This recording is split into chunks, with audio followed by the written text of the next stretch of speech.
And that also, personally, I'm here because I think it's disgusting that the University of Pennsylvania is a multi-billion-dollar institution that pays $0 in taxes to the poorest city in America. Philadelphia public schools are falling apart, SEPTA service is being cut, and the University of Pennsylvania pays nothing to the community. It's disgusting. Thank you. Thank you. Nice meeting you. All right, looks like police are headed this way to arrest the protesters. Hey, it's Jordan. I am in Flint, Michigan, East Palestine, Ohio, Tumwa, Iowa. Please support the only independent outlet on the ground covering what the corporate media covers up. Hey, this is Ashley Bishop with Status Coup News from the beautiful city of Philadelphia with John Farina, where we are covering Bernie Sanders' Fight the Oligarchy tour.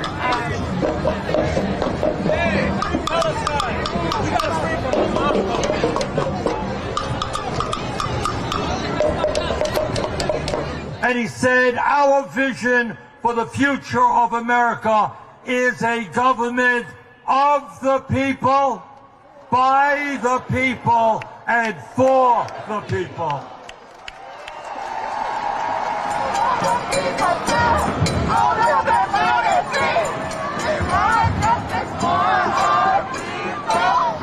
So we wanted to see what made you show up for Bernie today on this lovely Thursday afternoon. I mean, basically the Trump administration, deportation, this is specifically worker focused, which we obviously need a ton of attention to be paid to, as Trump is trying to strip union rights, strip away protections for almost every form of worker in the country, and consolidate power in the upper management and the upper wealthy groups. So I'm here to support tearing that down. Absolutely. Have you or anyone you know been affected by the mass layoffs of the federal workers over the last few months? I have not, and nobody that I'm specifically know has, but I participate in another protest group here that we have seen a number of people who have been affected by it. And it's terrible to see people losing their livelihoods for no reason. Absolutely. And, talking about workers' rights, and today is May Day, obviously, on that theme, beyond going to rallies, beyond the marches and protests, what do you think that people can do to fight back in this moment? Should we be organizing our workplaces, organizing economic boycotts, anything of that nature? I think all of those. I think we should be doing everything that we can. This is a constitutional crisis at this point, and if we don't pull him back now, we may never have that opportunity. So we should be organizing in workplaces. We should be organizing at schools. We should be organizing in the streets. We should be boycotting companies that are supporting him, boycotting organizations that are supporting him, and as is happening with the Tesla dealerships for Elon Musk. So yeah, everything we can do is what we need to do at this point. Absolutely, and those are things that we can all do. What do you think about what politicians have been doing during this time, especially the Democrats? We had Cory Booker gave his 25-hour-long would-be filibuster, but then we also have Democrats who Absolutely. So they are the ones who had been warning against, if Trump gets elected, we all got the emails and the text messages, if he gets in, we will have fascism in the U.S. Do you think that they're actually meeting this moment? No, absolutely not. I mean, John Fetterman has been absent. We've been demanding a town hall in Pennsylvania, in Philadelphia for ever, and he refuses to show up. He ran away from protesters in Pittsburgh when he was with John McCormick. So no, I think there is a group of elected politicians like Bernie, like AOC, like Cory Booker, who are doing fantastic jobs, but we need our people, we need our elected officials to step up and push back in every way, in every form, because without them, we can't do anything. It's ultimately, we can take to the streets, we can protest, but we need them to fight for us as well. And we need Republicans to stop kowtowing to Trump and, start voting against him and reining in his power. So what would you like to see Bernie and progressive representatives doing in this moment? What more can they do? It's difficult. I mean, not having the majority in any way is difficult. I think holding rallies like these, encouraging people, going on shows and giving interviews, I think organizing and telling people how to approach protesting and how to approach boycotting. I think we need more information coming down to the people on the streets so that they know when to protest, where to protest, how to protest, who to boycott, all of those sorts of things. So in office, it's a difficult thing. They don't have a lot of power, but in every way that they can push back, they should. Encourage people to get involved at local government levels, at school boards, at commission offices, all of that. This is a strategy that the Republicans use to get where we are, so we need to flip the script and take it back.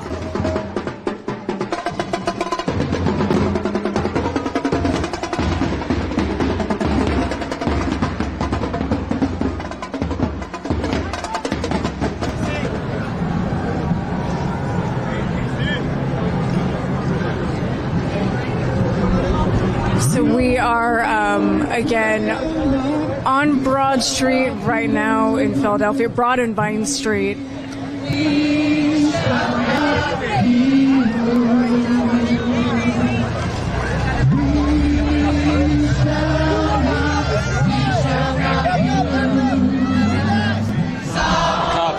Yeah, there is the audio-visual unit of the local police here documenting what's happening. So again, if you can see, John is filming. This guy with the camera right here is part of the police department. It feels good. I'm a little tired, but it feels good. No, it's whatever it takes to get what we need. It takes hard work and dedication. It takes us to be sitting out on the street. If we got to lay out every week, we're going to do it to get a better life. Because just imagine, you're going to work and you're doing more than, just one person's job. One job should be enough. We shouldn't have to do 2 and 3 and 4 or 5 jobs. We should only have to do one job. And then just only imagine, right? Just only imagine when you go into work, you leaving your kids, you're leaving your loved ones to go and make your money, and you're not even making a livable wage. Rent is high, gas is high, and guess what, y'all? Eggs are too. And we're going to get equality and better work, and we're going to do anything we have to do. So if we have to be out here, I'm out here. No matter if I'm tired, no matter if I'm sleepy or thirsty, because I'm thirsty right now, but no matter if none of that. I wouldn't take it, I got to go to bed for 2. So, but no, we deserve it. We are the people, we work hard for these billion-dollar corporations, and we don't get nothing, We want to have money left over to give to our generations, and there's no more of that, So we trying to build that back, No, I'm just out here, and it's beautiful. Absolutely. It's been a really long day. We obviously saw you speaking after we spoke earlier today. How you felt very joyous this morning, and we're very happy. How do you feel at the end of this day that's kind of, being capped off with this? I'm just with my brothers and sisters. We all out here fighting for what we believe in, and what we feel like we need a better life, we're going to fight for that, Like I said earlier, our ancestors fought to get us where we're at now, and we have to fight to get our kids and whoever's behind us forward. So we're just going to do whatever we have to do, and, it's just a big thing, and I'm just happy to be out here with everybody.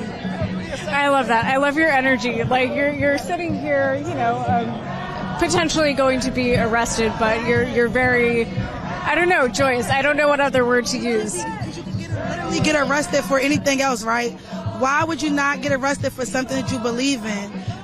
People really don't understand, you get arrested for anything in the world, but guess what? I'm getting arrested for my rights and for what I believe in, and for equality of work and freedom and just justice. So I just wouldn't be, my mom and dad would be proud of me. I never had, to get arrested for anything else other than for justice. We absolutely respect your First Amendment rights. I want you to know that. But we have to open up the streets. So I'm asking you to move to the sidewalk. So this member of the police is saying that he respects everyone's First Amendment rights, but they have to open the street up. Together, we shall not be moved. We rock this road together, we shall not be moved.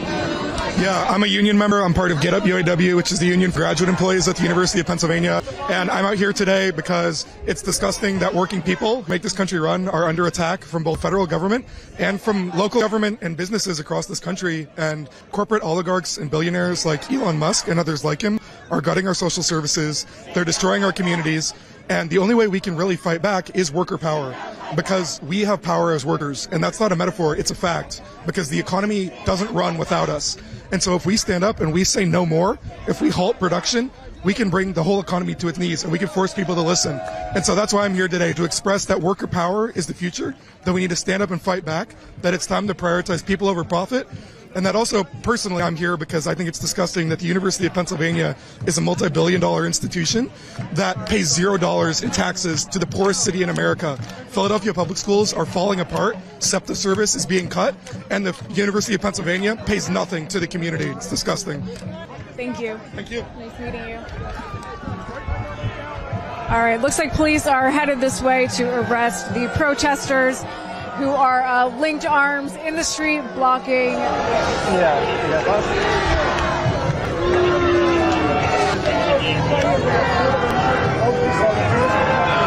So again, as you can see, Philadelphia police has surrounded the protesters who have linked arms and are blocking the entrance to the highway.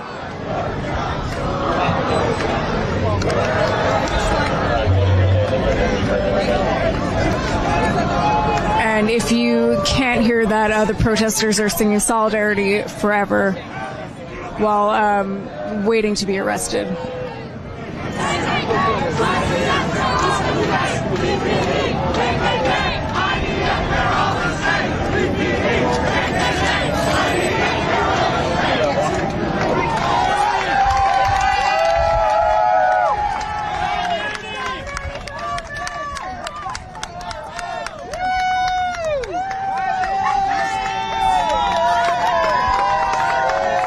I mean, I've been a fan of Bernie Sanders for 10 years now. I really respect his integrity, and I just feel like he's really the only mainstream big figure that's doing anything useful. And so I've been wanting to go to this for a long time, and watching him go around the entire country. And so now I get to be here. That's fucking awesome. No, that is awesome. And I guess you said you feel like Bernie is the only one who's doing anything useful right now. I guess I would ask your thoughts on what the Democrats are doing in this moment, and whether what they're doing is enough to fight back against what they warned us is rising fascism in the U.S. No. No, I mean, they don't. So you don't think... Anything. No, I mean, there's a couple of people that do impressive things. The long filibuster was very cool or whatever, but this has so much value, and that feels so fleeting and singular. And I feel like this is so structurally helpful and important. And it's also great to see that I'm not crazy for really appreciating Bernie Sanders. There's so many people that really appreciate what he says and his brand of politics. So, yeah. Absolutely. You're definitely not crazy. There's at least 700 people out here today. And as I'm sure you've seen, all of these rallies have been pulling crowds of tens of thousands of people. So 1,000 people in Colorado is crazy. Oh my God. It really is. So, as far as the rallies go, where do you think we go from here? What can working people do to carry this momentum into our daily lives? Should we be organizing economic boycotts? Should we be organizing tenants unions? Should we be organizing our workplaces? What can we do beyond rallies and protests and marches?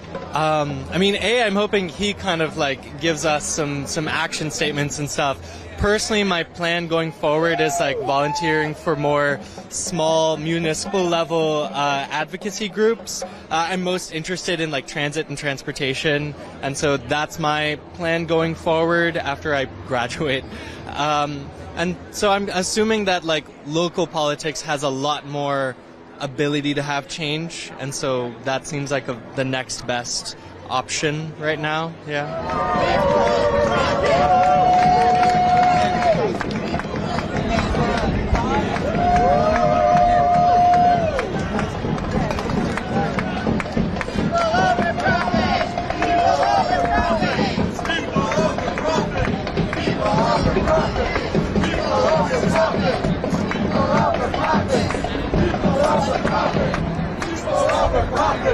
People of the